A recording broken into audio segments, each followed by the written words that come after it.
12페이지에 있습니다. 여호수아 15장 13절로 19절 교독하겠습니다.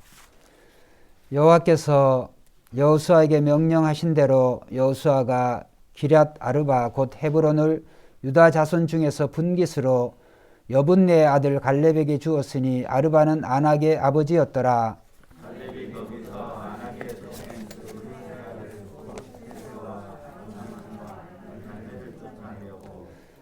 거기서 올라가서 드빌 주민을 쳤는데 드빌의 본 이름은 기럇세벨이라. 갈렙이 말하기를 기럇세벨을 쳐서 그것을 점령하는 자에게는 내가 내 딸 각사를 아내로 주리라 하였더니 갈렙의 아우 그나스의 아들인 온니엘이 그것을 점령함으로 갈렙이 자기 딸 악사를 그에게 아내로 주었더라. 악사가 출가할 때 그에게 청하여 자기 아버지에게 숫을 구하였다 하고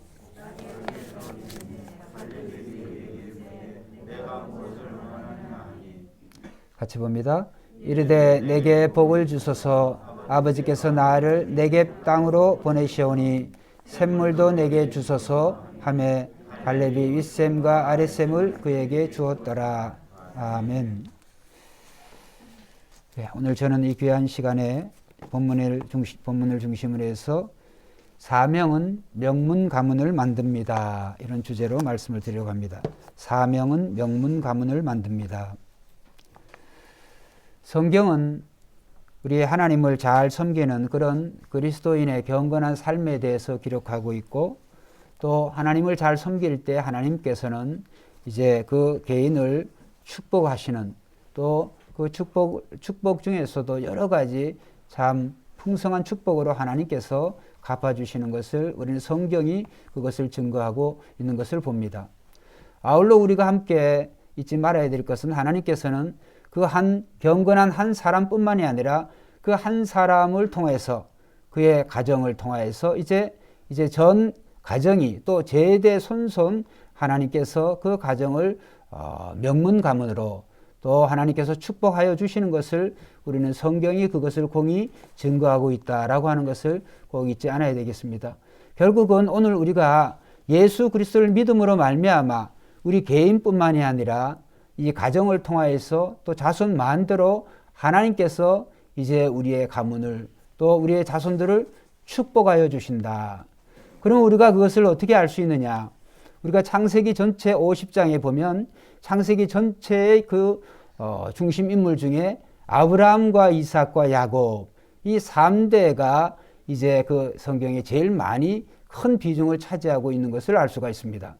그래서 하나님께서 아브라함 한 사람을 부르시고 그 아브라함 한 사람을 통하여서 그의 믿음과 그의 신앙을 통하여서 이제 경건한 자식인 또 기도하는 자식인 이삭을 낳게 하시고 이삭을 통하여서 야곱을 통하여서 12아들을 통하여서 하나님께서는 마침내 오늘날에도 세상에 존재하고 있는 이스라엘이라고 하는 하나님의 그러한 나라를 그러한 민족을 만드신 줄로 믿습니다.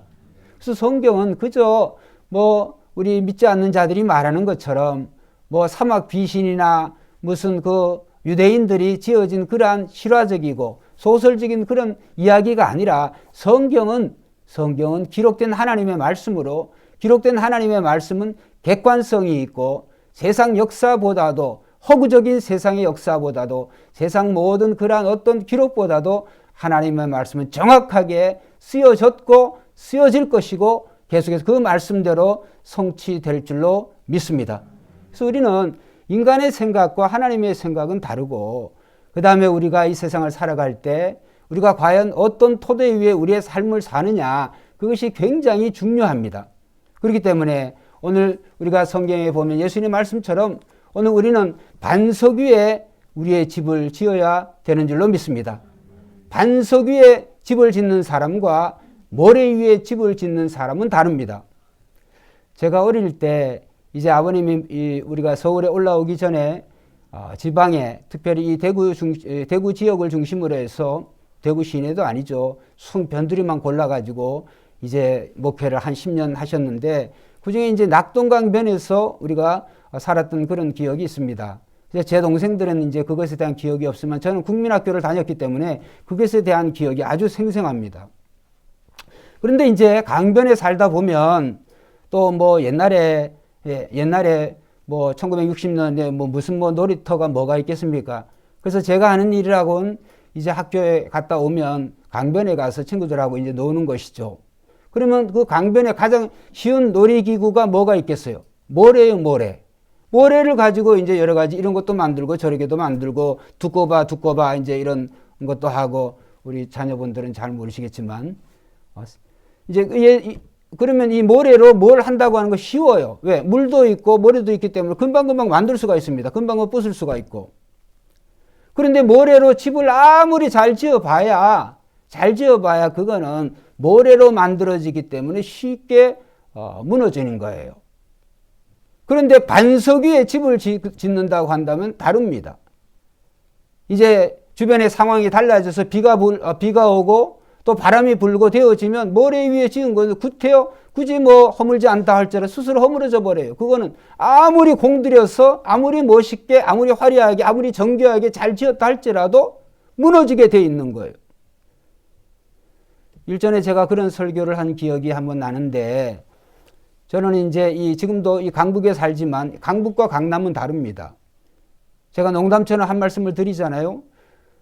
대학교 다닐 때 대학교 등록금 한 학기 정도만 그 등록금 거기다 대학교에다 안 주고 이 강남에 여기에 이 친구들 아버지가 배추밭 무밭하고 막 이런 데거든요. 잠실이 그런 곳이거든요. 그때 그 대학 등록금으로 좀 샀으면 여러분과 저는 못 만났을 것 같습니다. 물론 지옥 같겠지만은 흥청망청 쓰느라고. 근데 이 강남과 강북은 토질이 다릅니다. 우리 김경원 집사님께는 대단히 죄송하지만 강남에 사시기 때문에 강북은 대다수가 그 산이고 그 대부분 단단한 지역이에요. 지진이 딱 일어나죠. 어디가 여러분 강남이 안전할 것 같습니까? 강북이 안전할 것 같습니까? 건물을 세우는 것은 외형을 가지고 우리가 알 수가 없어요. 그런 토대가 바위 위에 세워지느냐 아니면 밭 위에 논밭 위에 세워진다. 그거는 다릅니다. 아무리 기초공사를 많이 한다 할지라도 그거는 여러분들이 이제 지진을 안 겪어보셔서 몰라요. 로스앤젤레스 지역 같은 경우는 그 밑에 이제 두 개 단층대가 서로 다른 각도로 가기 때문에 거기서 지진이 자주 발생을 합니다. 그래서 로스앤젤레스 캘리포니아 같은 경우는 이제 집을 질 때도 지진 공사를 해야 되는 거예요. 지진 공사라고 하는 게 뭐냐 하면 브릭이 있으면 그 브릭은 구멍 뻥뻥 뚫어주잖아요. 그 사이에 철근을 넣는 거예요. 그래서 무너질 때 철근 때문에 안 넘어지도록. 또 나무로 짓고 벽돌 같은 거는 굉장히 위험합니다. 왜 그러냐면 그 철근을 넣을 수가 없으니까. 여러분 오늘 우리의 신앙과 믿음이 반석 위에 집을 지으면 기초가 단단합니다. 절대로 흔들리지 않습니다. 할렐루야. 그래서 모래 위에 집을 짓는 사람이냐 반석 위에 집을 짓는 사람이냐. 성경은 모래와 반석을 실제 그러한 이미지로 예수님의 말씀을 통해서 우리에게 들려주고 있어요. 그럼 모래 위에 집을 짓는 사람은 어떤 사람이냐? 한번 따라합시다. 자기 생각대로 사는 사람이다. 자기 생각대로 사는 사람이에요. 자기의 임의대로 자기가 좋아하는 대로 살으면 그 모래 위에 집을 짓는 사람과 똑같아요. 그러나 반석 위에 집을 짓는 사람은 그 의미는 뭔가 하면 하나님의 말씀 위에, 즉 하나님 자신 위에 우리의 신앙과 믿음을 우리의 집을 짓는 사람을 반석 위에 집을 짓는 사람이라고 그래요. 할렐루야. 오늘 갈렙이 어떤 사람이냐? 그는 반석 위에 집을 지은 사람이에요. 반석 위에. 그래서 그 개인뿐만이 아니라 그의 전 가정이 반석 위에 집을 짐으로 말미암아 참으로 큰 자손 대대로 하나님이 축복하시는 것을 우리는 오늘 말씀을 통해서 우리는 알 수가 있습니다. 예레미야 17장 5절에서 8절 보면 이런 말씀이 있습니다. 사람을 믿으며, 잘 들어보세요. 사람을 믿으며 혈육을 권력으로 삼고 하나님을 떠난 사람은 사막의 떨기나무같이 저주를 받은 자라. 그러나 여호와를 의지하는 자는 물 근원에 뿌리를 박은 나무처럼 가무는 해에도 걱정이 없습니다. 할렐루야. 자기 생각으로 자기가 삶의 이 지구의 중심이 되어서 태양계의 이 온 우주의 중심이 되어서 사는 사람들은 모래 위에 집을 짓는 사람이에요. 결국은 다 드러나게 되어 있어요. 그러나 하나님의 말씀 위에, 즉 사명을 목적으로 하고 갈렙과 같이 살아가는 사람은 하나님께서 그 개인과 가정을 축복하여 주시는 줄로 믿습니다. 민수기 14장 24절에 보면 하나님께서 이 갈렙을 칭찬하시는데요.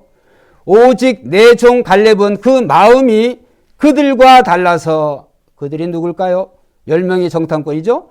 그들과 달라서 나를 한번 따라합시다. 온전히 쫓았은즉 그가 갔던 땅으로 내가 그를 인도하여 드리리니, 그 다음에 말씀이 중요해요. 한번 따라합시다. 그 자손이 그 땅을 차지하리라. 그런데 보면 그가 갔던 땅으로 내가 그를 인도하여, 그 갈렙이죠. 그가 발 디딘 그곳을, 그 땅을, 그 자손이 그 땅을 차지하리라. 거기 보면 정관사 더가 붙었어요. 그 땅. 화양동을 너에게 주리니 이렇게 하시니까 화양동 중에 19-30. 예를 들어 여러분의 본지수 정확하게 하나님께서 그렇게 말씀하시는 거예요. 그래서 갈렙이 어디를 이제 12정탐꾼 가네스 바네아에서 이스라엘 민족이 지도자 여호수아를 통해서 12정탐꾼을 보낼 때 갈렙이 어디를 갔다 왔느냐? 이 헤브론 이 지역을 다녀온 거예요. 다른 사람들은 그냥 이 헤브론 지역의 주민과 지역과 비교를 할 때 비교적 쉬운 지역들이에요. 오늘 본문의 말씀에 보면 이 헤브론은 이 네피림이라고 거인족 중에서도 정말 명성을 떨치는 이름 석자가 다 나와 있잖아요. 실명이 거래가 되어 있죠. 이런 사람들이 거주하는 그곳인데 갈렙이 뭐라고 얘기하는 거예요? 그의 나이 85세, 이제 가나안 정복 전쟁을 마치고 7년의 가나안 전쟁을 마치고 이제 영토를 분배하려고 할 때 이 갈렙은 유다지파 사람이에요. 유다지파 사람으로서 그의 대표자로서 얼마든지 친구 여호수아에게 다른 것을 요구할 수 있었지만 그렇게 하지 않았어요. 자기가 밟았던, 자기가 정답했던 그 땅을 하나님이 자기에게 주신다고 약속하셨기 때문에 그 약속을 하나님께서 이루시기 위해서, 한번 따라합시다. 하나님께서 오늘까지 나를 생존하게 하셨나이다. 갈렙이 그런 신앙과 믿음을 가졌어요. 자기 나이 85세인데 45년 전에 하나님이 나에게 그런 약속을 하셨는데 그때나 지금이나 그 약속에 대해서 그것을 지키시는 분은 하나님이시다. 45년 전에도 10명의 정탐꾼들은 이 가나안을 정복하자고 하니까 그들에 비해서 우리는 메뚜기와 같다. 원망하고 불평해서 정말 이 10명의 정탐꾼들의 목소리가 다른 두 사람의 정탐꾼, 즉 여호수아와 갈렙의 목소리를 이겼어요. 결국은 그들은 불신앙으로 이제 결국 애굽으로 돌아가자고 하니까 하나님께서는 너희들이 정탐한 날 하루를 1년으로 계산을 해서 40일을 40년 동안 하나님께서 이 광야를 돌게 하심으로 원망하고 불평하고 또 그 말을 들은 모든 이스라엘 출애굽 1세대가 다 죽었습니다. 단 예외는 여호수아와 갈렙만이 그 땅을, 그 가나안 땅에 들어간 줄로 믿습니다. 여러분, 모래 위에 집을 지은 사람들, 그 사람들의 결과는 멸망이에요. 죽음이에요. 그러나 하나님의 약속을 언제나 나이와는 상관없이, 환경과는 상관없이 신뢰하는 사람은 반드시 하나님께서 축복을 보장하여 주십니다. 그래서 여호수아 갈렙이 이제 가나안 땅에 능히 들어갔을 뿐만이 아니라 들어가서도 어영부영 사는 것이 아니라 당당하게 요구를 하는 거예요. 85세 할아버지가 이 헤브론 산지를 여러 이 고인족들이 살고 있는 그것을 요구하는 거예요. 예나 지금이나 45년 전이나 지금이나 하나님이 나와 함께 하시면 능히 우리가 이길 수가 있습니다. 내가 승리할 수 있습니다. 할렐루야. 여러분, 우리의 신앙과 믿음, 환경과 나이와 그러한 모든 여건을 초월해야 돼요. 그래서 우리는 이 믿음의 사람, 이 갈렙의 위대한 신앙을 우리는 가져야 되는데, 오늘 설교 본문의 주제가 한번 따라합시다. 사명은 위대한 신앙 가문을 만듭니다. 명문 가문을 만들어요. 뭐가? 사명이 그렇다는 거예요. 사명이. 여러분, 사명이라고 하는 삶의 목적과 같아요. 여러분, 삶의 목적과 방향을 하나님께 두는 사람이 되시기를 주의 이름으로 축원합니다. 여러분, 우리가 이 강물을 보든지 산에, 이 시냇가 산에서 개울가를 보면은 이제 가을이 되면 낙엽이 많이 떨어지잖아요. 낙엽이 떨어지면 그냥 이 낙엽들이 아래로 그냥 가죠. 또 우리가 바다에 가면, 강에 가면 이 돛담배들, 이 배들이 있죠. 배들이 그 항로가 정해져 있습니다. 하늘에도 길이 있고 그 바다에도 길이 있어요. 그런데 그런 항로를 모르고 아무렇게나 돌아가면 그 배는 어떻게 될까요? 위험한 거예요. 언제 어떤 일을 만날지 모르는 거예요. 여러분, 오늘 우리가 이 세상을 자기 생각대로 살아가는 사람은 그 인생의 종착지가 멸망과 심판밖에 없어요. 그러나 하나님을 목표로 하고 우리가 들어갈 성도의 영원한 천국인 우리 주 예수 그리스도가 계신 그 천국을 목적지로 정하고 정확하게 그 길을 가는 사람은 금생과 내세 이 갈렙과 같은 축복을 하나님이 주시는 줄로 믿습니다. 여러분, 갈렙 개인뿐만이 아니라 갈렙의 그 가정이 하나님께서 복을 주셨어요. 우리가 성경을 읽을 때 이제 우리가 한글 성경이기도 하고 영어 성경에도 거의 비슷한데 성경을 읽을 때 이제 한 가지 우리가 보면 이제 우리가 이해 못하는 게 있어요. 성경이면 하나님께서는 이제 내 동생이나 또 자기 부모나 이 근친 상간에 대해서 돌로 쳐 죽이라 그랬는데 오늘 말씀에 보면 17절 보겠습니다. 자, 17절 한번 읽어봅시다. 시작.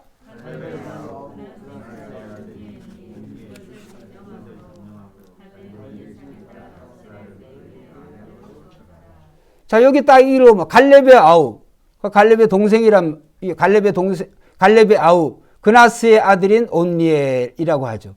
그러니까 갈렙의 아우와 그 다음에 그나스의 아들인 온니엘.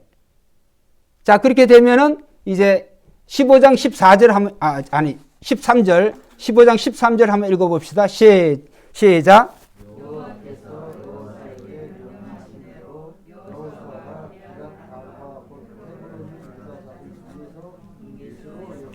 자, 누구의 아들? 여본네의 아들 뭐요? 자, 갈렙이 누구 아들이에요? 여본네의 아들이. 아버지가 달라. 자, 온니엘은 누구 아들이에요? 17절에 갈렙의 아우 그나스. 그러니까 이 갈렙 여분네라고 하는 사람이 아버지가 갈렙의 아버지 여분네라고 하는 사람이고 이 온니엘의 아버지는 누구예요? 그나스. 달라요. 그런데 이제 민수기 13장 읽어보면 그니스 사람 그나스가 아니고 그니스 사람 여분네 아들 갈렙 이렇게 나옵니다. 그러니까 유다 지파가 있고 그 다음에 이 그니스 가문이 있고 그니스 가문에 여분네라고 하는 사람이 있고 그나스가 있고 둘이 형제간이에요. 그 다음 여분네 아들이 갈렙이고 그니스의 아들이 온니엘인 거예요. 그렇기 때문에 다릅니다. 이게 자기 동생을 여동생에게 주고 이런 게 아니에요. 우리가 성경을 보면 그런 것도 이제 우리가 한번 우리가 궁금하잖아요. 그래서 이제 제가 그런 말씀을 드리는 거예요. 여러분, 저도 이제 이 조카들이 있고 여러분들도 있을 겁니다. 이제 우리가 재미난 통계가 재미나다고 보기에는 좀 비극적인 통계인데 오늘날 우리가 젊은 사람들에게 친족에 대해서 그런 질문을 하니까 사촌 정도까지만 생각을 하더라고요. 아버지 형제들 사촌 정도까지. 그 다음에는 다 남이에요, 남. 근데 사촌까지는 갈 거 없어요. 갈 것도 없고 그 친형제들이라도 함께 이렇게 얼굴 보고 결혼 분가하고 이제 얼굴 보고 살기가 굉장히 어렵습니다. 저는 말씀을 보면서 저도 삼촌이 계시고 그 다음에 조카들도 있고 그러는데 과연 이 온니엘과 같은 그런 사람이 참 부럽다. 왜 그러냐 하면 이 온니엘이라고 하는 사람이 이제 그 삼촌 갈렙이 헤브론 산지를 정복하고 올 때 특정한 한 지역을 특히 기럇 세벨이라고 그 기럇 세벨을 정복하는 자에게 자기 딸 누구? 악사를 아내로 주겠다. 이렇게 선포를 했단 말이에요. 그런데 이 기럇세벨이 아주 싸우기에 평범한 그런 지역이라고는 누가 안 하겠어요. 그런데 그 기럇세벨은 아주 헤브론 지역 중에서도 가장 힘든 곳, 가장 정복하기 힘든 그곳에 대해서 이 갈렙이 말하지 않았겠어요? 그런데 이 조카 온니엘은 여러 이제 우리가 성경 읽어보면 여분네 아들 중에서도 여분네 아들도 아들들이 많아요. 이 딸 악사만 있는 게 아니에요. 갈렙의 아들들도 있는데 아들이 아니라 조카가 온니엘이 나서서 그 삼촌의 그 사명, 삼촌의 그 신앙과 믿음을 자기가 그것을 이루려고 하는 그러한 순종을 온니엘이 한 줄로 믿습니다. 여러분, 그래서 우리 개인의 신앙이 이런 4천과 8천, 사돈의 8천까지라도 우리의 신앙과 믿음이 한번 따라 합시다. 모범이 돼야 됩니다. 모범이 돼야 돼. 모범이 돼. 그러면 이 갈렙이 어떤 사람이었을까요? 우리가 다 아는데 유다 지파의 지도자이기도 모세와 이 하나님의 종 모세와 정말 이 40년 그 다음에 또 40년 이상 85세가 되어지고 하나님의 종 모세를 잘 섬긴 사람, 그 다음에 여호수아를 또 누구보다도 친구지만 잘 지도자로 섬긴 사람 뿐만이 아니라 가장 어려울 때 정말 솔선수범해서 이 갈렙이 그 여호수아의 그 지도자의 짐을 져줬잖아요. 헤브론 산지에 대해서 누가 나서서 하지 않았다고 한다면 누가 하겠습니까? 그런데 가장 하기 어려운 그 힘든 싸움을 자기가 솔선해서 모범적으로 자기가 그 지역을 자기가 싸움을 하겠습니다. 정복하겠습니다. 이렇게 나섬으로 말미암아 여호수아에게 정말 여호수아의 손을 들어준 거예요. 할렐루야. 여러분, 사명은 자기 혼자 자기 중심적이지 않습니다. 사명은 언제나 지체를, 공동체를 중요하게 여깁니다. 여러분, 오늘 저와 여러분들도 나 혼자 잘 먹고 잘 사는 것도 중요하겠지만 중요한 것은 오늘 우리가 모두가 우리의 지체인 것을 우리가 생각하고 특별히 우리 새벽교회 모든 성도들은 한 지체가 아프면 다른 모든 지체들도 그 지체가 아프다고 하는 것을 여러분 생각하셔서 우리가 모두가 이번 아버님 그런 사건을 통하여서 정말 느끼는 바가 많이 있습니다. 저는 개인적으로. 우리 새벽교회 성도님들이 얼마나 기도를 많이 해주셨고 그 다음에 제가 아는 모든 지인들에게 기도 부탁을 했고 여러분 한번 생각을 해보세요. 저는 지난 만 60년 살아오면서 지난 2주간을 잊어버릴 수가 없어요. 지난 2주간을 정말 끔찍한 그런 정말 2주간을 제가 지내는데 부모가 119 구급차 타고 병원에 들어갈 병원이 없어가지고 그 여기저기 전전긍긍하는데 여러분 장남으로서 자식으로서 한번 생각을 해보세요. 지금 제가 살아있는 게 신기해요. 정말 미쳐버릴 것 같더라고요. 세상적으로. 내가 할 수 있는 게 아무것도 없어요. 그러나 그럼에도 불구하고 뭘 해야 된다고 하는 그 사실에 대해서 잠을 자겠어요? 밥을 먹겠어요? 뭐를 하겠어요? 자가격리라고 하는 것도 딱 걸려가지고 이게 무슨 코로나 검사를 그 3번씩 하고 여러 번 했는데도 불구하고 그걸 왜 그렇게 하는 건지 개인적으로 원망과 불평을 할 수밖에 없어요. 119도에도 얘기했고 질병관리청에도 얘기를 했고 광진구청 보건소에도 얘기했고 통하지를 않아요. 부모가 죽어도 죽을 수밖에 없다는 거예요. 당신은 못 간다는 거예요. 그런 게 어디 있습니까, 세상에. 여러분, 오늘 우리가 찬송을 여러분 부르셨어요. 아무리 여러분들이 이 노력 저 노력 다 다 한다고 할지라도 우리의 노력으로 할 수 없는 그런 상황이 와요. 그러나 오늘 우리에게 생명을 주시고 온 세상 만물 역사를 저와 여러분의 인생을 하나님이 주관하고 계심을 믿습니다. 여러분 그것을 꼭 생각하세요. 저처럼 정말 가두어져서 어떻게 아무것도 못할 때 여러분 뭘 하겠습니까? 기도밖에 할 수가 없어요. 여러분 사람을 믿지 말고 기도를 믿으시기를 주의 이름으로 축원드립니다. 기도는 여러분들이 하나님께 직구하는 건데 직구하는 것은 뭐라 그럴까요? 씨를 뿌리는 것 같아요. 뿌려놓은 씨가 없는데 거둘 게 뭐가 있겠습니까? 씨를 뿌려야 열매를 맺는 거예요. 여러분 사람을 믿지 말고 하나님을 믿으라고 하는 말씀은 늘 기도로 예배로 하나님과의 관계를 소중히 여기시기를 주의 이름으로 축원합니다. 그래서 여러분 갈렙이 그렇게 산 사람이에요. 그런데 그 조카 온니엘은 갈렙의 그 신앙을 더 능가하는 사람이에요. 많은 조카들이 있었고 많은 형제들이 있었습니다만은 다른 모든 형제나 그러한 조카들 중에서도 이 온니엘이 원망하지 않고 불평하지 않고 자기가 앞장서서 이 삼촌 갈렙의 그 말씀에 그 명령에 순종한 사람이에요. 그 결과 어떻게 되어졌습니까? 참 그 갈렙의 딸 악사를 아내로 맡게 되어졌습니다. 여러분 이제 사사기 이제 이스라엘이 이제 이 여호수아 이 다음에 이제 사사기 시대로 접어들잖아요. 그 사사기 시대 완전히 암울한 시대예요. 정말 하나님의 특정한 그러한 사사들을 통하여서 하나님께서 이제 이스라엘 민족을 돌보시는 시대인데 사사기 전 시대가 하나님께서 가나안 민족을 모세를 통하여서 여호수아를 통해서 가나안 그 7 족속으로 이루어진 그 전 민족을 한 사람도 살리지 말 다 죽여라 이렇게 했는데도 불구하고 이스라엘 민족이 자기네가 싸워가지고 쉬운 그런 상대들만 싸워서 그 다음에 멸망시키고 그 다음에 하기가 힘든 그런 것들은 남겨뒀어요. 남겨둔 그런 지역마다 나라가 또 민족이 세력을 키워가지고 이스라엘 민족을 지배한 시기가 바로 사사기 시대예요.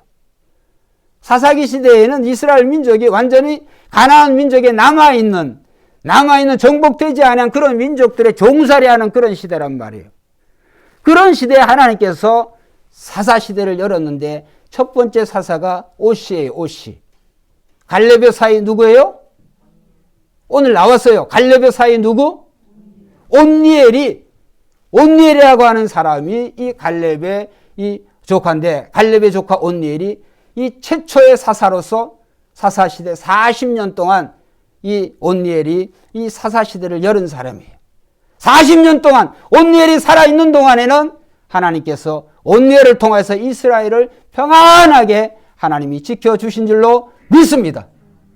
여러분 신앙과 믿음의 그 행동이 하나의 행동이 그 순종이 이렇게 위대한 그런 사위를 위대한 가계를 혈통을 자손을 만든다고 하는 거예요.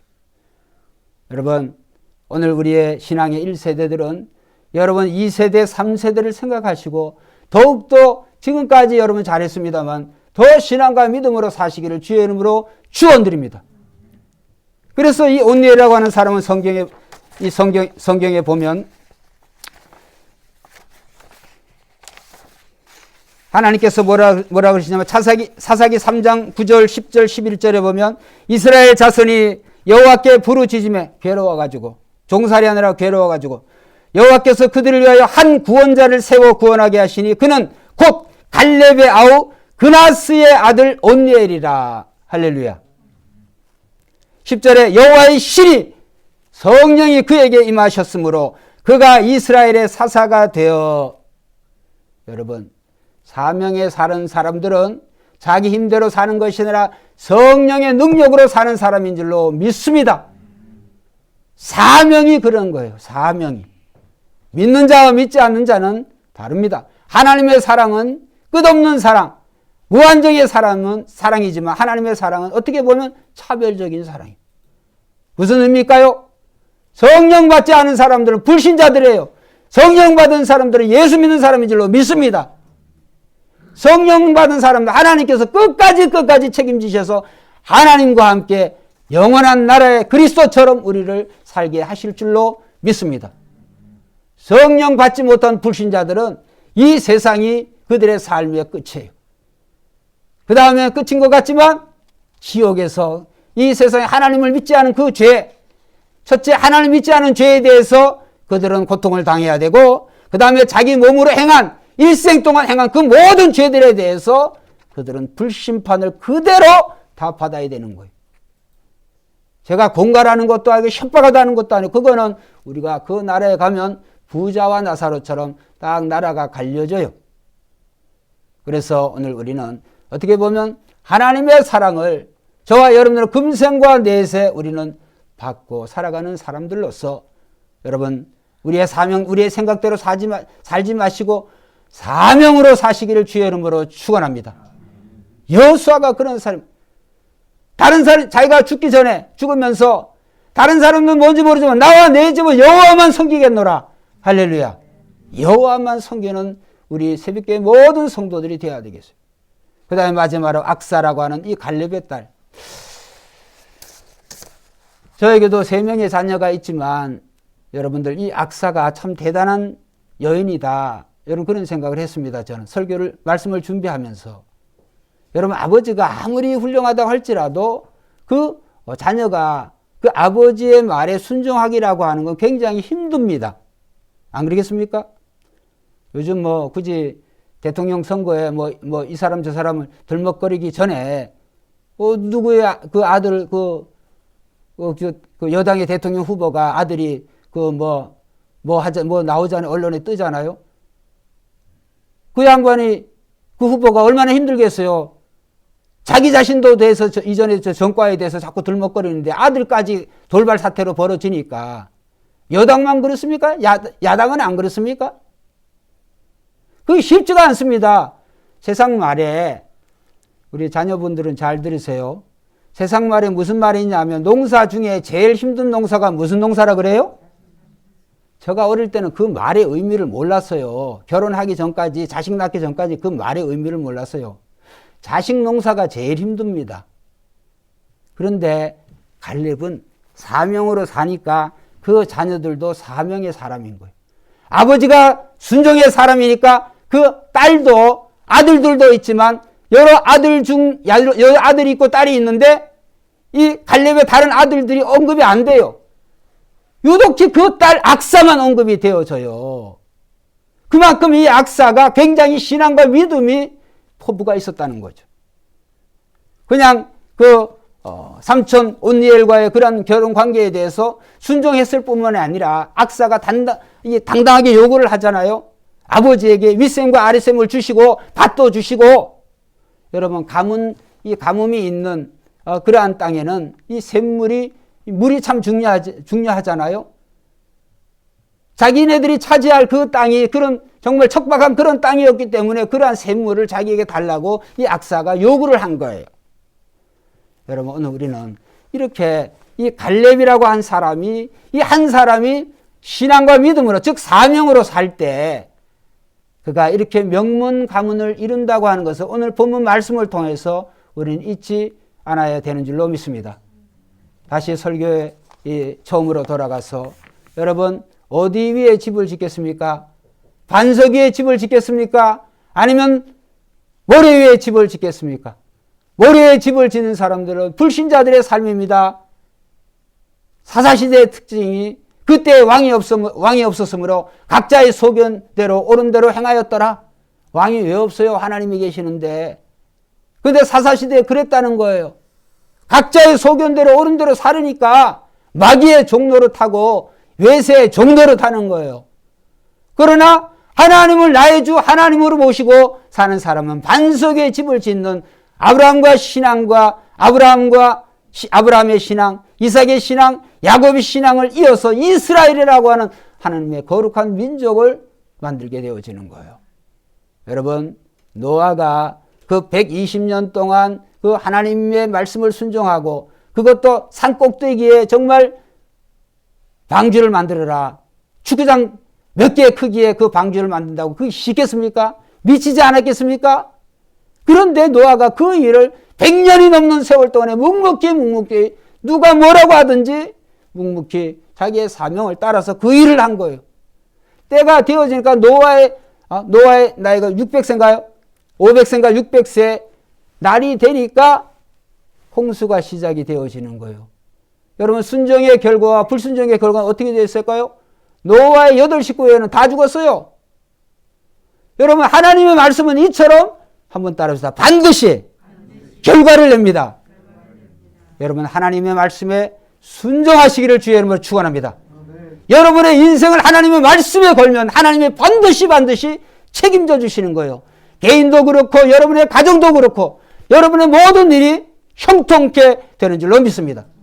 그러나 사사시대의 특징처럼 각자 소견에 오른 대로 그렇게 살면 여러분 금생에서도 그렇고 내세에도 그렇고 영원한 그러한 형벌과 그러한 심판밖에 없다고 하는 것을 여러분 꼭 명심하셔서 사명은 명문 가문을 만듭니다. 여러분, 여러분의 각자의 그런 받은 사명을 여러분 잘 기억하시고 그 사명이 여러분의 그 가정을 넘어서 여러분 이웃을 향해서 정말 또 나눠주는 섬기는 그런 사명이 되어져서 정말 하나님의 약속하신 모든 32,500가지가 넘는 그런 모든 복을 저와 여러분들이 다 받아 누리시기를 주의 이름으로 축원드립니다. 기도